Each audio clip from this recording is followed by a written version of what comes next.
Boa noite, irmãos. A graça e a paz de Cristo Jesus, nosso Senhor. Amém? Vamos abrir as nossas Bíblias em 1 João. Aliás, os irmãos sabem que nós estamos aqui fazendo exposição de 1 João. Então, gostaria que você pudesse abrir a sua Bíblia em 1 João.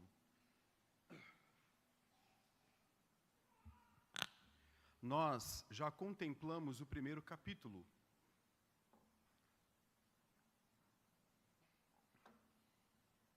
Hoje nós iremos iniciar o capítulo 2.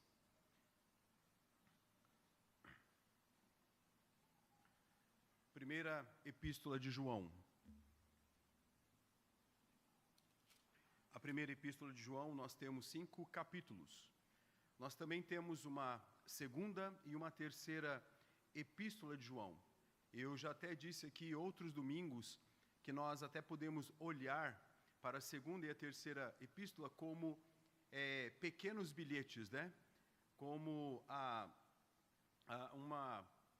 uma pequena mensagem que você passa para alguém, de tão pequenos que é realmente segundo e terceiro João.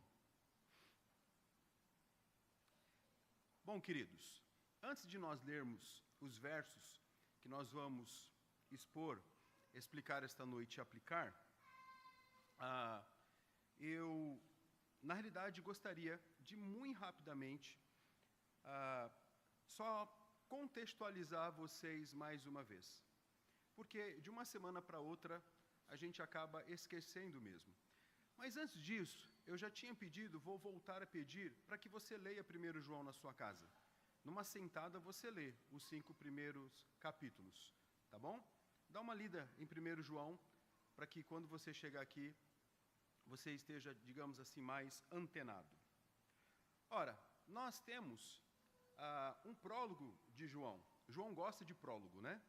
Tanto no seu evangelho, que é o capítulo 1, que vai até o verso 18, como também aqui na sua primeira epístola, que vai até o versículo 4.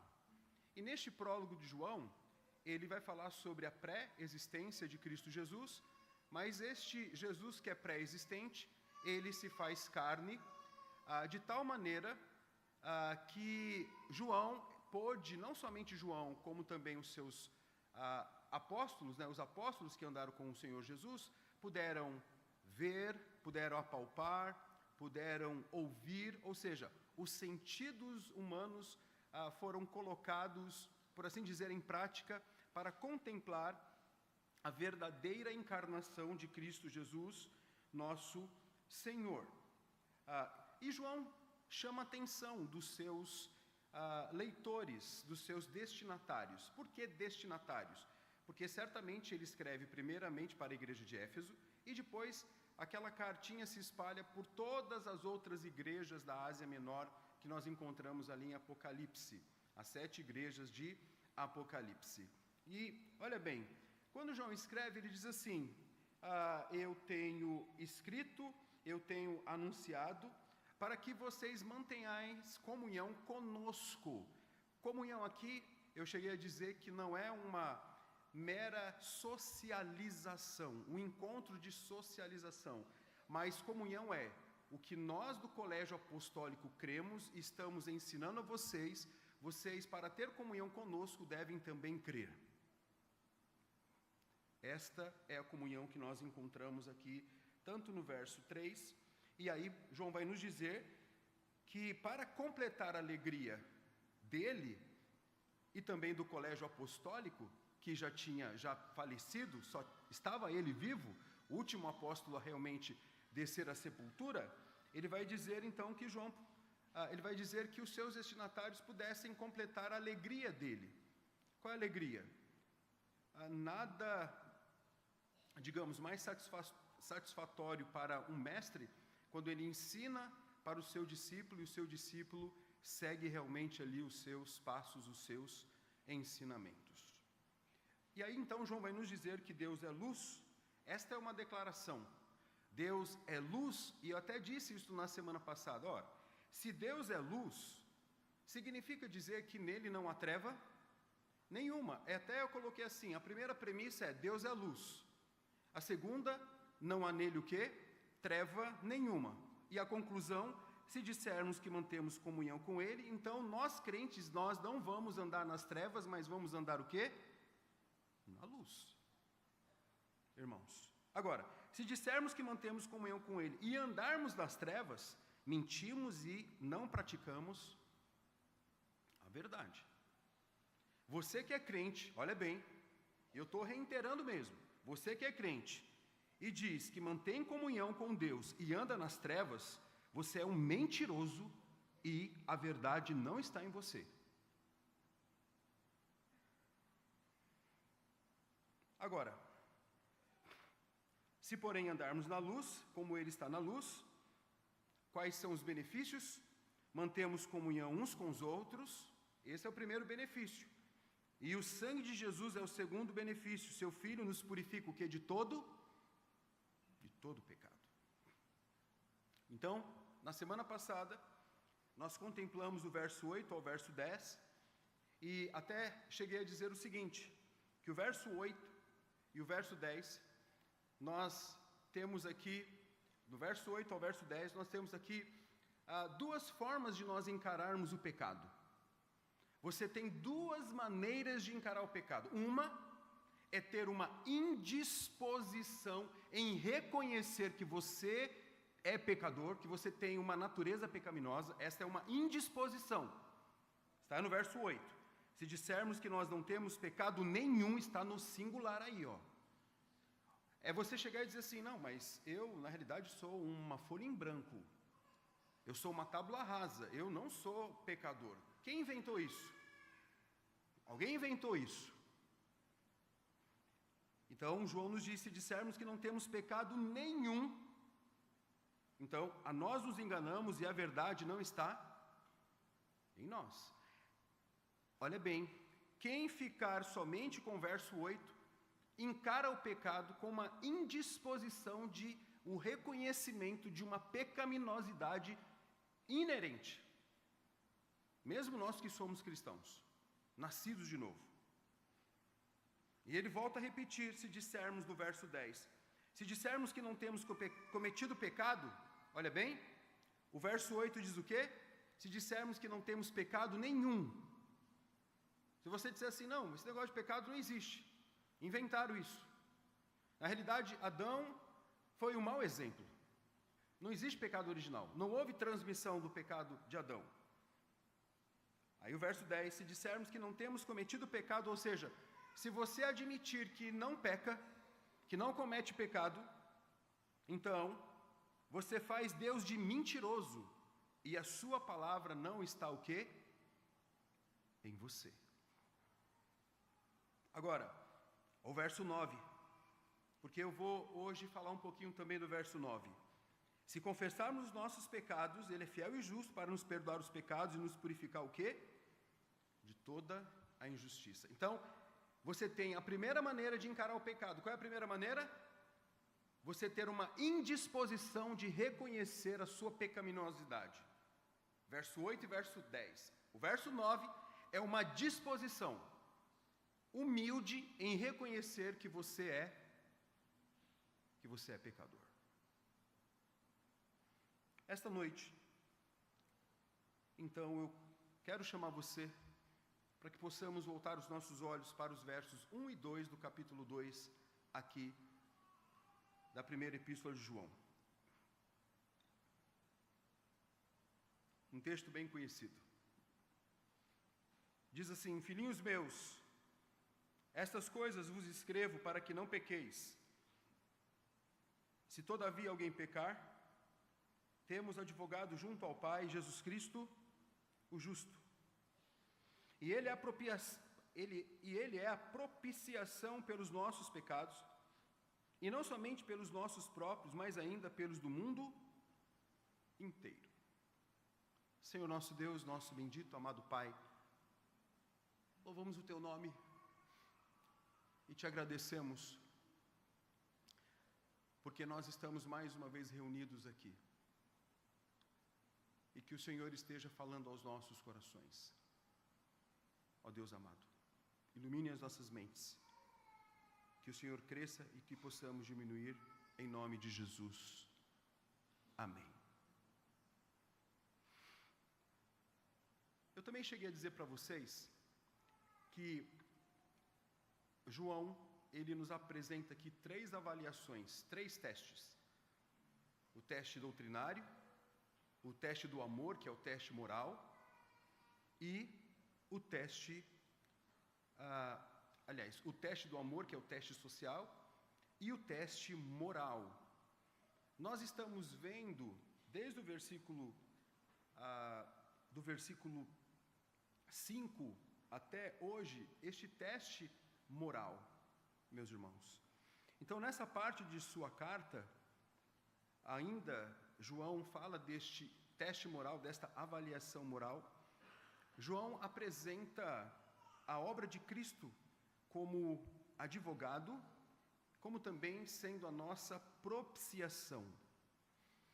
Uma das maiores dificuldades que um crente sincero e fervoroso encontra na vida cristã é lidar com os seus pecados.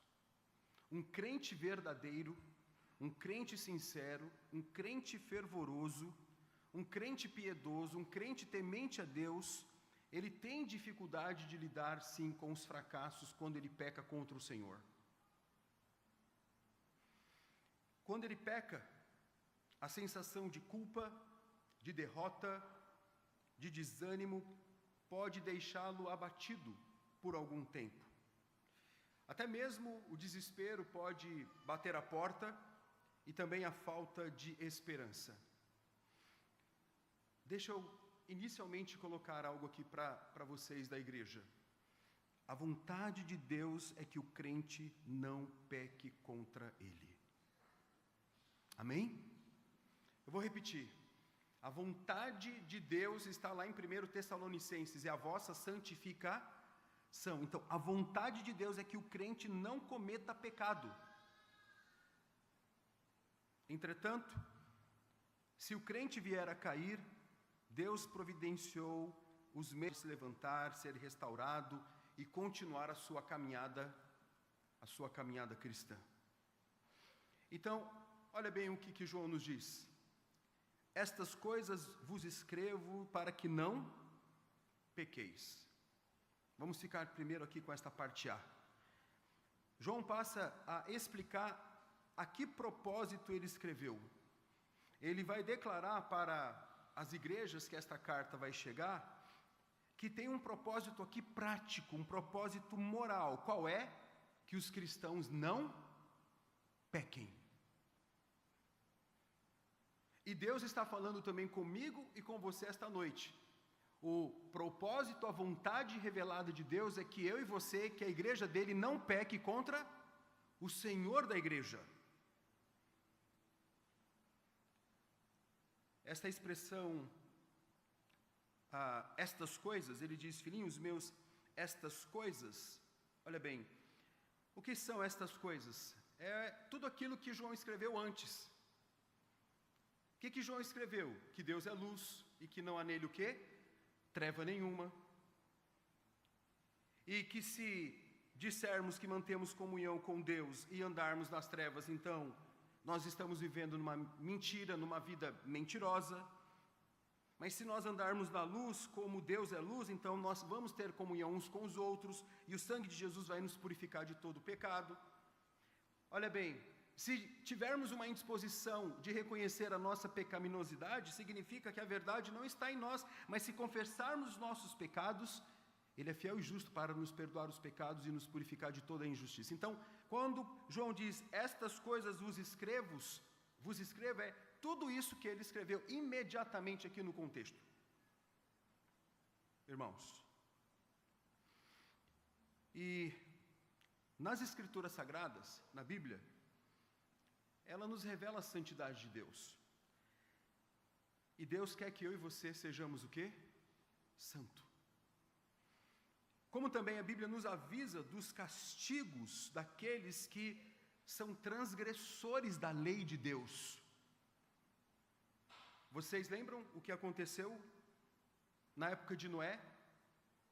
120 anos pregando, mas você vai ter uma geração ímpia, em que todos vão padecer com o dilúvio, e somente a família de Noé vai ali sobreviver. O que acontece com Sodoma e Gomorra? Ímpios destruídos, cidades destruídas, porque eram pessoas de coração mau. Mas a Bíblia também nos revela o amor de Deus por nós, a ponto de enviar Jesus Cristo para morrer naquela sexta-feira e ressuscitar no domingo, nos perdoando e nos dando vida eterna. Amém. Como também a Bíblia nos mostra promessas aos que permanecerem fiéis e obedientes, irmãos. Mas olha bem, algumas pessoas podem olhar para o verso 9, volte por favor para o verso 9, e pode encontrar aqui aquilo que nós podemos chamar de válvula de escape, tá? O que o senhor quer dizer com isso, pastor? Usar o verso 9 para dizer assim: já que eu posso confessar os meus pecados, e a Bíblia diz que Ele é fiel e justo para nos perdoar os pecados e nos purificar de toda injustiça, então o que eu vou fazer? Eu vou pecar, vou pecar, vou pecar.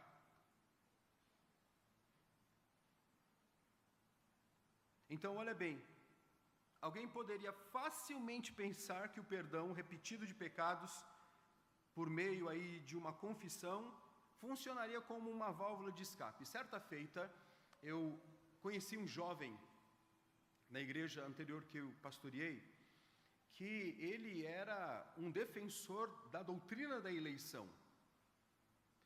Só que na realidade, olha o que a Bíblia nos diz lá em Efésios, capítulo 1, que Deus nos predestinou para sermos o que? Santos e irrepreensíveis.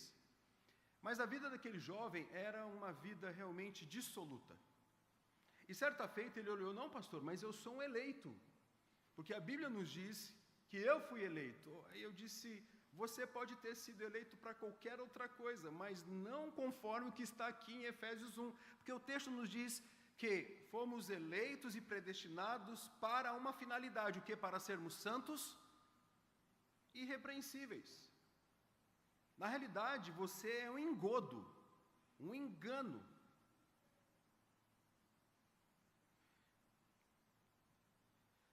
Então a mesma coisa pode acontecer aqui. João, olha bem, João, ele não está tendo paciência com o evangelho, aquele evangelho de uma vida complacente. Aquele evangelho onde você, na realidade, acha que é o evangelho, mas não é.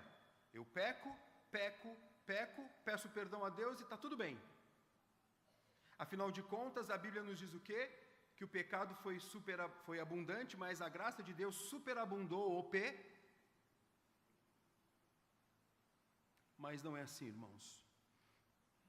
A Bíblia vai nos dizer várias vezes no Evangelho, Jesus se encontrou várias vezes com pessoas diferentes, momentos diferentes, situações diferentes, e disse o quê? Vá e não peques mais.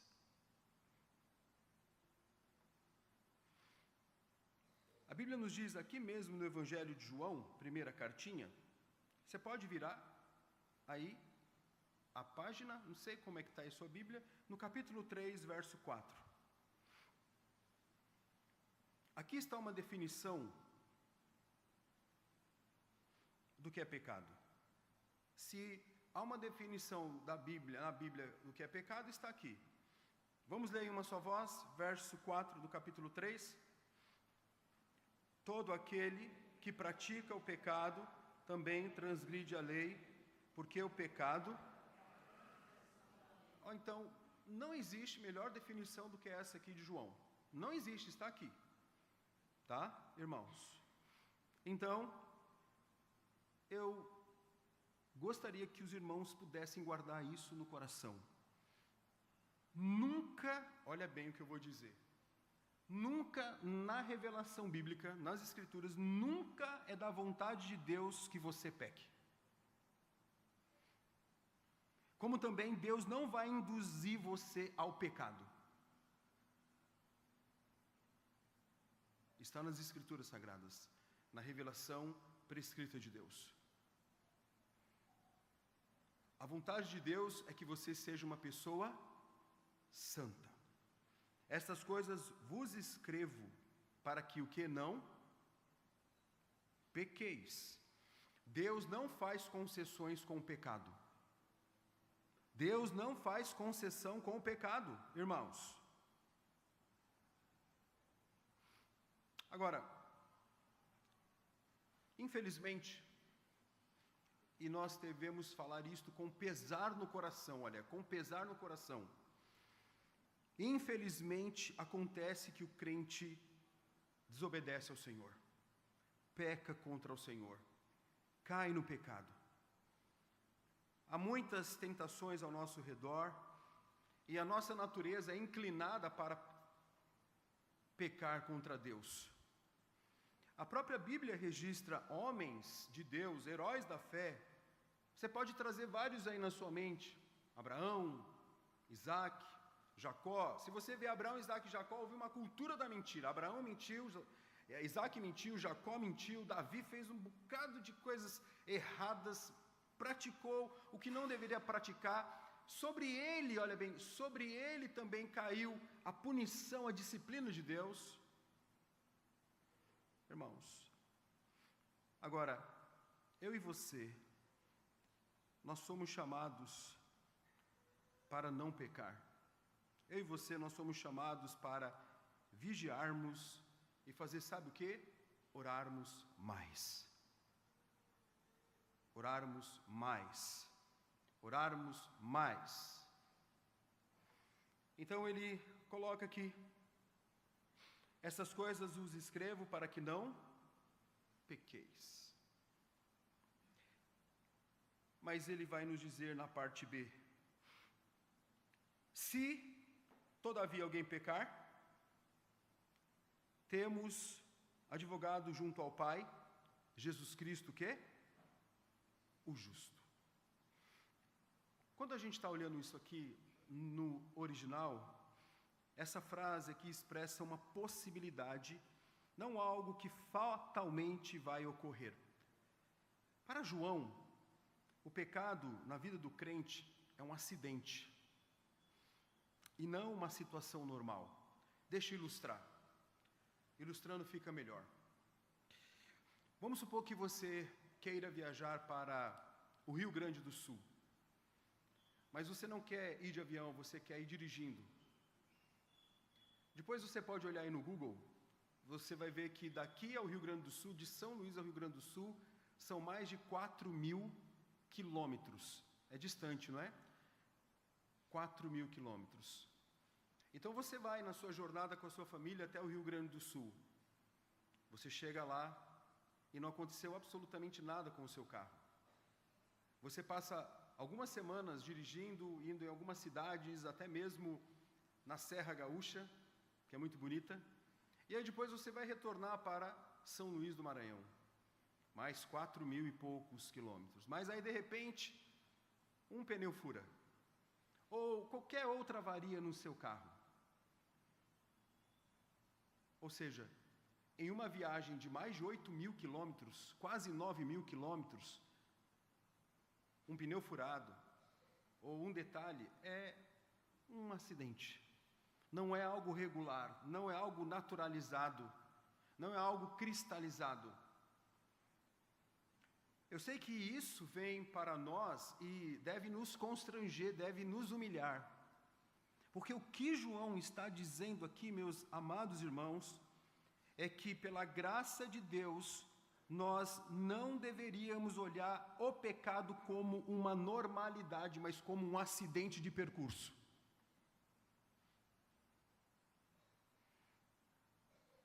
Acidentes espirituais. Tá? Se todavia alguém pecar.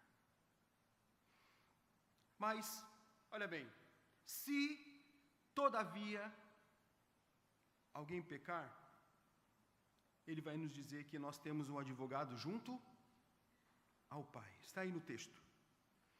E esta palavra aqui, advogado, aparece somente 5 vezes no Novo Testamento. Depois aqui de João, nessa primeira cartinha, aparece mais 4 vezes e nos escritos de João. E sabe como ela pode ser traduzida? Como consolador, alguém que está ao lado. Alguém que está ao lado. Bom, deixa eu ilustrar isso aqui para que você entenda. O que João está querendo nos dizer é assim, é como se o céu abrisse, tá? E a cena é de um tribunal. Eu gostaria que você pudesse trazer à sua memória isso aí, na sua mente. A cena de um tribunal. Acho que todo mundo, se não já participou de um tribunal em loco, já viu na televisão. Onde o crente é culpado, é trazido diante da justiça divina quem o acusa, mas ele não está só. Tem ao seu lado o mais eficaz de todos os advogados. Quem é o mais eficaz de todos os advogados? Jesus Cristo. Cristo Jesus.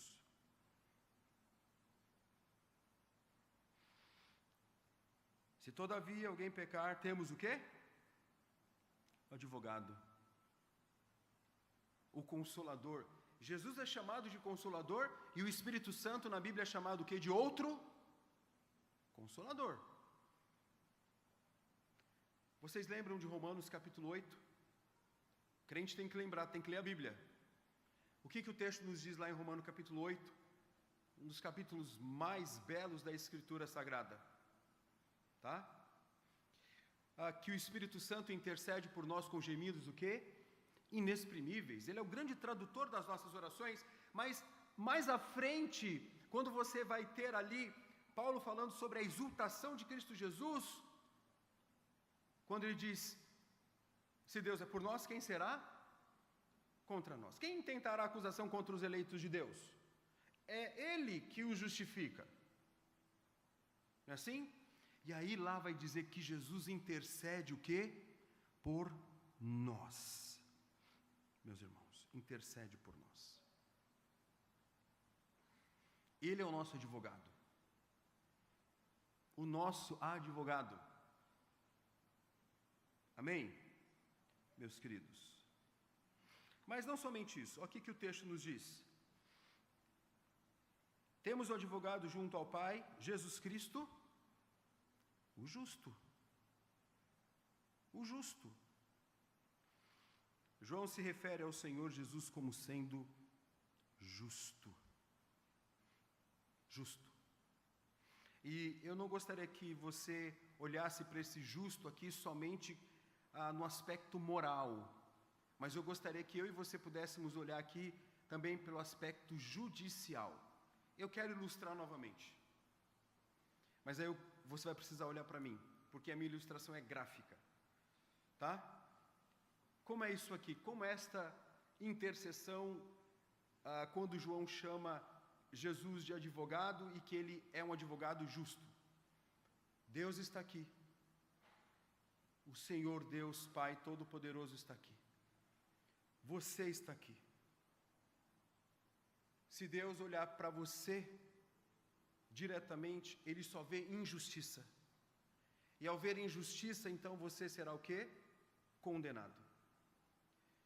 Mas quando o Pai olha e vê no meio aqui o seu Filho e toda a justiça dele na cruz do Calvário, quando ele diz está consumado, então quando Deus olha por meio de Cristo, pela justiça de Cristo, pela obra de Cristo, então Ele não olha você como injusto, mas olha para você como justo.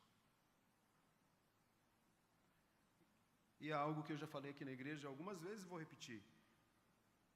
É o justo que morreu pelos injustos, para que os injustos pudessem ser declarados justos. Você hoje é justo, porque você foi declarado justo pela justiça de Cristo em nome de Jesus. Amém? Meus irmãos. Então, Jesus não foi somente um varão moralmente reto, mas ele compareceu diante de Deus para cumprir com a justiça que o Deus Pai exigia. Bom, verso 2 vai nos dizer que ele é a propiciação pelos nossos pecados. Ele é a propiciação. E, obviamente, João era um judeu, e nós sabemos que João tinha todo Levítico na cabeça dele. Todo Levítico na cabeça dele. Então, como é que funcionava uma propiciação no Antigo Testamento para a gente entender o que João está falando aqui? Muito bem, no dia do Yom Kippur, ou no dia da expiação, entrava o sumo sacerdote, um animal era morto, sacrificado, o sangue dele era derramado na tampa do propiciatório, ali purificando, porque os santos dos santos representavam o que, irmãos? A presença de Deus.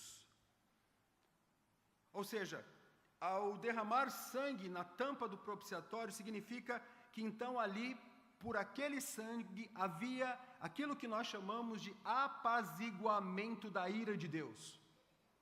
É por isso que quando Jesus vai à cruz do Calvário, naquela sexta-feira, quando ele diz, Deus meu, por que me desamparaste? Olha bem, ele estava recebendo sobre ele toda a ira do Pai. E ele estava apaziguando a ira do Pai em relação a nós, e ele recebendo toda a ira do Pai. E ele derrama o seu sangue das 9 da manhã até as 3 da tarde.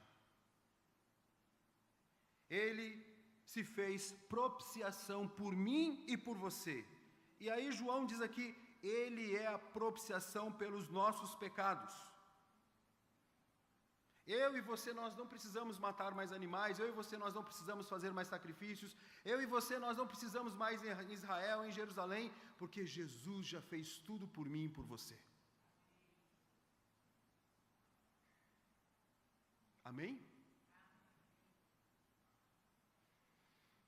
E aí lembra que eu falei que o contexto aqui, o pano de fundo aqui, era o gnosticismo. Você tinha o dualismo grego, a matéria é ruim, o espírito é bom, e você também tinha os docetas. Jesus, na realidade, é uma aparência de homem, mas não é homem. Então, o grego, quando diz a matéria é ruim, então eu não estou muito preocupado em pecar. Não estou muito preocupado com isso. Na realidade, os gnósticos, uma ramificação dos gnósticos dizia que nós tínhamos uma centelha divina. Mas a Bíblia diz que nós somos imagem e semelhança. Os gregos, na realidade, os helênicos, eles não trabalhavam com essa questão de pecado. Eles trabalhavam com a questão de virtude, de não virtude.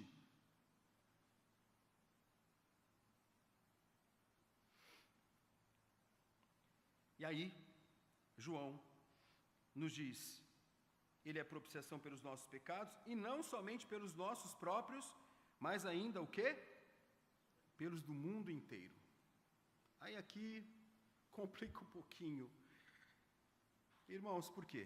O que é este mundo inteiro? Não somente pelos nossos próprios pecados, mas ainda pelos do mundo inteiro. Será que essa declaração de João contradiz até mesmo o que ele escreveu? Porque por várias vezes, tanto João como os outros evangelhos vai nos dizer que, por exemplo, Jesus tinha suas próprias ovelhas. Aqueles que o Pai me deu, jamais eu lançarei fora. Jesus, quando vai rogar, ele roga por aqueles homens, por aqueles discípulos, por aqueles apóstolos. A Bíblia nos diz, por exemplo, em Mateus 1:21, que ele veio salvar o seu povo dos pecados. E nós acreditamos, olha bem, que Jesus morreu somente pelos seus eleitos. O sangue de Cristo derramado na cruz do Calvário foi um sangue derramado somente por aqueles que na eternidade Deus elegeu e predestinou para ser santo e irrepreensível. Mas o texto aqui nos diz que ele fez propiciação pelo mundo inteiro. E aí? João está pregando aqui aquilo que nós chamamos de universalismo. O que declara a salvação de cada homem e mulher que já viveu, e que na realidade Deus não vai condenar ninguém, todos serão salvos no final, quando o Senhor Jesus voltar para consumar, todos serão salvos. É assim? Claro que não, meus queridos. Então, como olhar aqui? Para eu não pular isso, né? E depois você dizer, o pastor pulou e não explicou isso. Na realidade, nós podemos até ficar com uma abordagem que remonta ao pensamento de Agostinho, que diz que Cristo morreu potencialmente pelo mundo inteiro, mas de forma eficaz somente pelo seu povo, os eleitos. Mas eu não gosto deste potencialmente, né? Deste potencialmente. Eu, na realidade, ao olhar para esse texto, particularmente, eu vejo da seguinte maneira: mas ainda pelos do mundo inteiro, é porque o Evangelho se espalharia para o mundo inteiro. E aí eu me lembro de Atos 1:8. Vocês serão minhas testemunhas aonde? Jerusalém, Judeia, Samaria, até os confins. Antes Deus tratava com um povo étnico, agora vai tratar o quê? Com o mundo, com todos os tipos de povos, com todas as etnias, com todas as raças, com todas as nações, porque de fato Jesus morreu pelos seus eleitos e Deus tem eleitos em todos os lugares deste planeta. Amém, queridos? E o Evangelho chegou até mim e até você em nome de Jesus.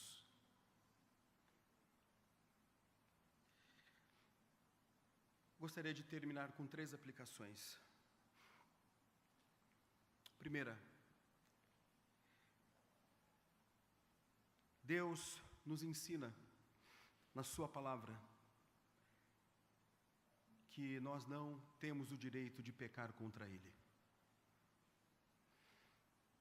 Os exemplos de pecados de grandes homens de Deus como Abraão, Moisés, Davi, que encontramos nas Escrituras Sagradas,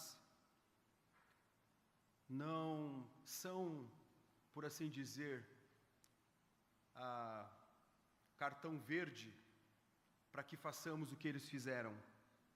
Muito pelo contrário.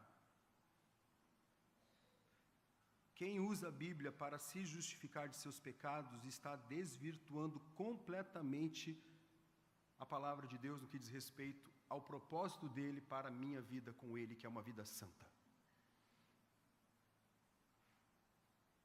Amém? Deus, olha bem, Deus não te dá o direito de pecar. Você pode até pecar, mas direito você não tem. A segunda aplicação, aprendemos também que podemos de forma confiante suplicar pelo perdão de nossos pecados, porque, olha bem, Ele é tanto nosso advogado, quanto o pagamento perfeito pelos nossos pecados. É Ele que nos defende diante do Pai. Quando o Pai olha para você, olha para a obra dele, mas Ele também foi o próprio sacrifício. Irmãos, então, todas as vezes que você pecar,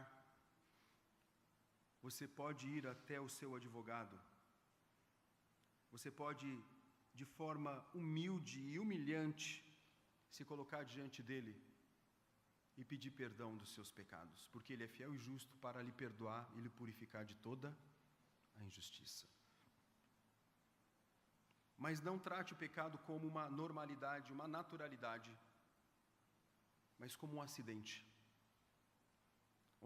de uma viagem de 10.000 quilômetros. E por fim, que Salvador maravilhoso e perfeito que temos, irmãos. Em Cristo, recebemos ânimo e coragem para continuarmos a nossa peregrinação, porque nós somos peregrinos. Nós estamos residindo aqui de forma estrangeira, somos estrangeiros aqui. Somos estrangeiros. Ir a Cristo para receber perdão pelos pecados nos renova o desejo de levar uma vida santa e pura e sem pecado. Eu quero terminar da seguinte forma: se há algo que você deseja na sua vida, se há algo que você anela na sua vida, olha bem, meu irmão, minha irmã, se há algo que você deseja, que você anela na sua vida, que este desejo, que este anelar, seja uma vida santa e pura, sem pecado. Amém? E o Espírito que habita em você, porque você não está sozinho, é Ele que vai te dar todas as condições para você não pecar contra o Senhor da sua vida. Que Deus em Cristo nos abençoe. Amém. Vamos orar?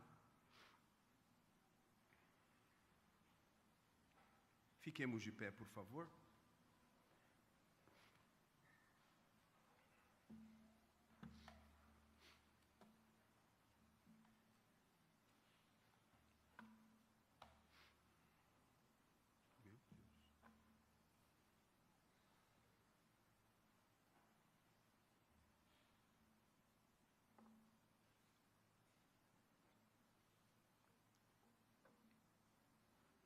Tu vai fazer?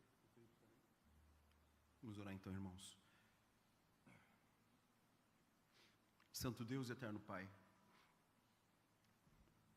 eu quero entregar todos que aqui estão diante do Senhor, diante da Tua presença. O Senhor conhece cada coração, sonda cada coração, prescruta cada vida aqui. E a minha oração é que o Teu Santo Espírito esteja nos santificando, ó Deus. Ajuda-nos a sermos santos, como o Senhor é santo. Que o nosso desejo, que o nosso anelar seja viver uma vida sem pecado, uma vida de retidão diante do Senhor. E nós não vamos conseguir isso sozinho. Somente pela ação poderosa e eficaz do Teu Santo Espírito. A minha oração também é que o Senhor esteja nos incomodando. Incomode, Deus, aquilo que estamos desagradando ao Senhor. O que está desagradando ao Senhor, então incomode, Deus, venha nos incomodar. Até mesmo tirar o nosso sono.